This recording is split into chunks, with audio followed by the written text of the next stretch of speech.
If you right click on the perspective label and you go to this other over here, you can see I can access some other modes.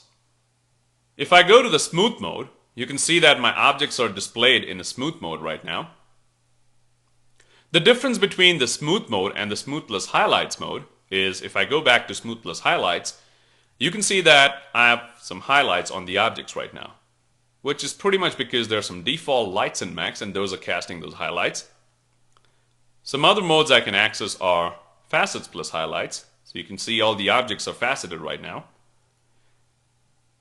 If I go all the way down, there's something called bounding box, where all my objects are displayed as boxes, and you might be wondering, why would you ever use this?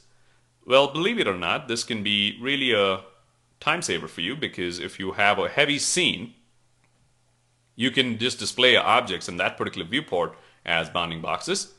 You can also do this at a per object level and also as you're rotating around your objects. Let's go back to smooth plus highlights. To navigate in any viewport, it's good to have a 3-button mouse in Max with a scroll wheel, like a middle mouse scroll wheel. So right now, if I hold down my Alt key on the keyboard, and if I press my middle mouse button scroll wheel down, I can do something called tumble. Just the middle mouse button pressed down is track. And just the middle mouse scroll wheel or the middle mouse button right there is dolly. You can also do this by going at the bottom right corner of your screen. And if I click on this button over here called arc rotate, I get this little yellow circle. If I go to the center, I can arc rotate around the objects. I can also go outside and you can see how my cursor changes, and I'm pretty much gonna do like a roll.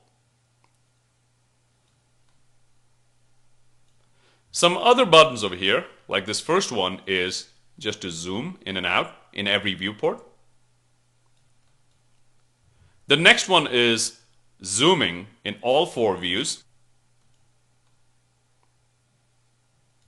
This one over here is called zoom extents. So if I'm right now in my front view and if I do zoom extents, look how it zooms in that view, all the objects. If you watch carefully, that button has a little dot or a little arrow just to the right of it, to the bottom. Whenever you see something like that in Max, that means that there's some hidden buttons underneath. So if I keep that pressed, you have something called zoom extents selected. So let's say, for example, if I select this object, and that's how you just select an object in Max, just click on it. And if I click zoom extents selected, you can see that it tries to zoom the torus the best it can in that view. If I say select this view, and if I say zoom extents selected, right there, you can see it tries to zoom the torus the best it can in that view. Then you have zoom extents all, which will zoom all the objects in all 4 views. And just if you keep that button pressed again, you have zoom extents selected all. So it'll try to zoom the torus in all 4 views. This one is nothing but my simple region zoom. Then you have our pan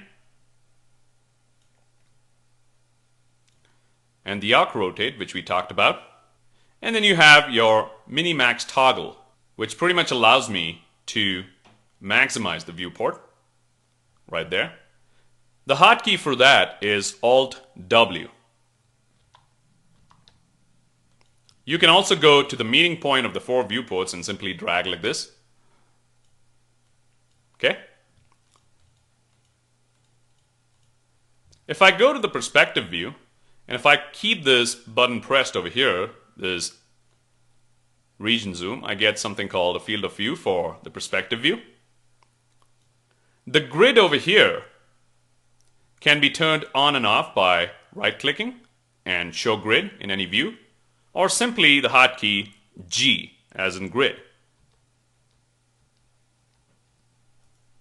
So please play around with all these user interface tools right here, right at the bottom right corner of your screen, and also get yourself familiar with some of the names we talked about.